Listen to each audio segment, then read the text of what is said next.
En este video vamos a ver lo que son subespacios vectoriales.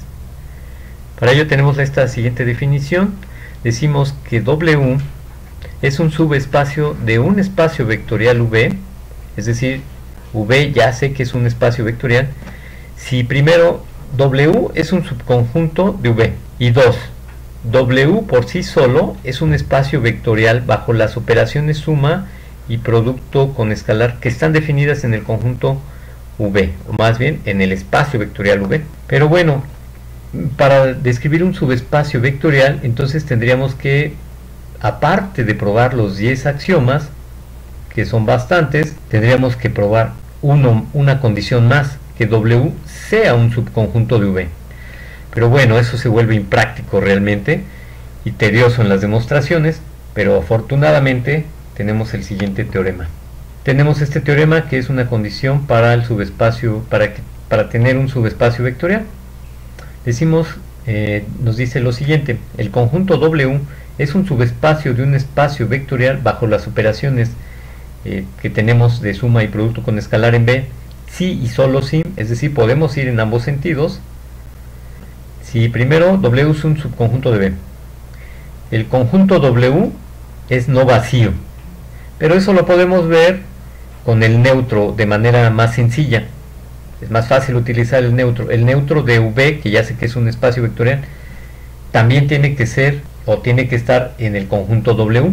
Y afortunadamente, para no pasar por los 10 axiomas, W tiene que satisfacer las condiciones de clausura, es decir, la suma es cerrada y el producto con escalar es cerrado. Observen que eso nos simplifica un montón las cuentas, o más bien las demostraciones.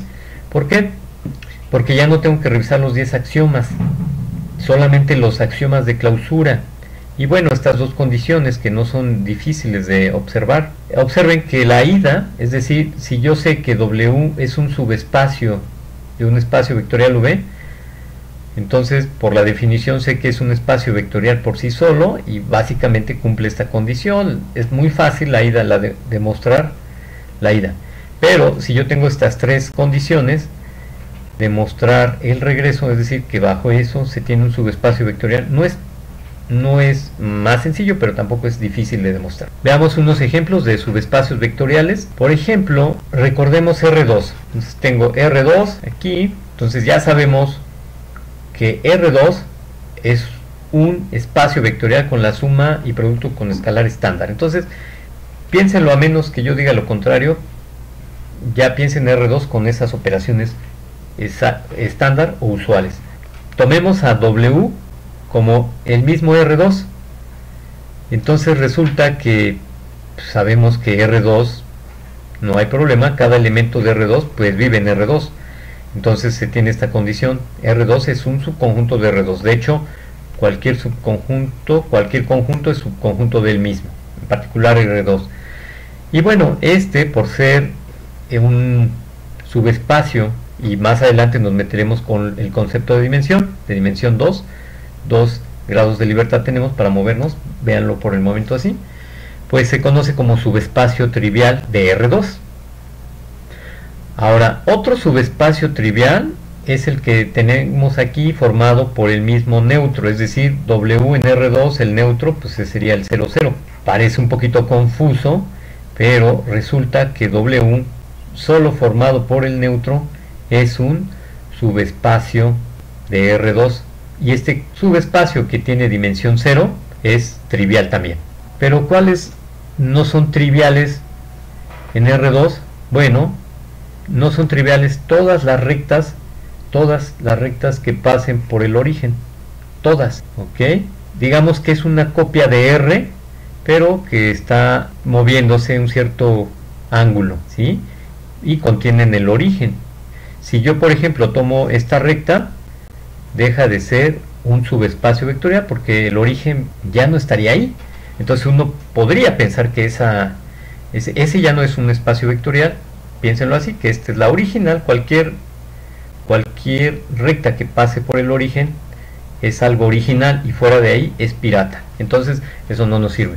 Entonces toda recta que pase por el origen, ¿de qué forma sería eso? Bueno, pues sería de la forma ax más by, donde a y b son números reales, ¿sí? Y que satisfacen esta condición, que es igual a 0, ¿no? Entonces son subespacios no triviales de dimensión 1. Observen que no es una cantidad pequeña los subespacios de R2, son una infinidad de dimensión 1. Demostremos, bajo lo que vimos anteriormente, que este conjunto W es un subespacio de R2. Es decir, primero observemos que W es un subconjunto de R2. ¿Por qué? Porque nada más me estoy tomando los elementos que satisfacen esta condición y son elementos de R2. Entonces, si ustedes enuncian simplemente esto, ya lo tienen ganado. ¿Por qué? Porque esto nos está diciendo que W es un subconjunto de R2. Y yo ya sé que R2 es un subespacio o es un espacio vectorial. Ahora, el neutro de R2, que es el elemento 0, 0, también está en W, es decir, también cumple la condición de aquí. Es decir, la primer coordenada, que aquí es XY, satisface la ecuación, es decir, A por 0 más B por 0, resulta que cumple la condición de W, es decir, llega a ser 0. Por eso está ahí. Entonces, el neutro de R2 también está en W. Ahora demostremos la cerradura, pero la cerradura la podemos concentrar de la manera siguiente. Recordemos que la cerradura nos dice que para todo XY en un conjunto B o un subespacio B, se tiene que X más Y está en V. Esto con respecto a la suma. Y también nos dice que para todo X que está en V y para todo escalar C real, C por X también está en V. Entonces tengo este axioma y este otro axioma de cerradura ambos. Los podemos concentrar los dos en uno solo. Entonces lo podemos enunciar así: para todo elemento, par de elementos que viven en B, y para todo par de escalares, C y D reales, CX más DY, es decir, esta combinación lineal está en B. Entonces lo podemos concentrar en esa manera. Por lo tanto, aquí dice demostremos que entonces para dos elementos que estén en W, observen que R2 ya sé que es un espacio vectorial. Yo lo que quiero demostrar es W, este de acá. Y para todo par de escalares reales, queremos ver si se satisface precisamente esta parte, que la combinación lineal de ellos siga estando en W. Pero eso es equivalente a demostrar que para todo par de elementos en W, como W es un subconjunto de R2, pues puedo describir, aunque sea de manera general, puedo suponer que el vector es de la forma U1, U2 y el vector B de esta otra. Entonces tómense esos dos elementos en B. Y para todo par de escalar, quiero ver precisamente si yo formo este vector, pues sería este que está aquí a la derecha. Y entonces yo me pregunto si la coordenada 1 multiplicada por A, es decir, por este A, más la coordenada 2, que es esta, multiplicada por B, ¿verdad? Porque es la idea, me da 0. Esto no lo sé, pero yo quisiera ver si da 0, entonces significaría que está en W.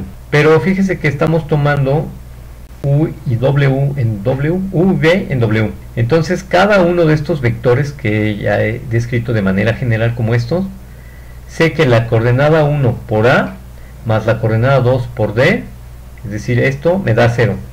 Y lo mismo ocurre con las coordenadas de V. También satisfacen esta ecuación.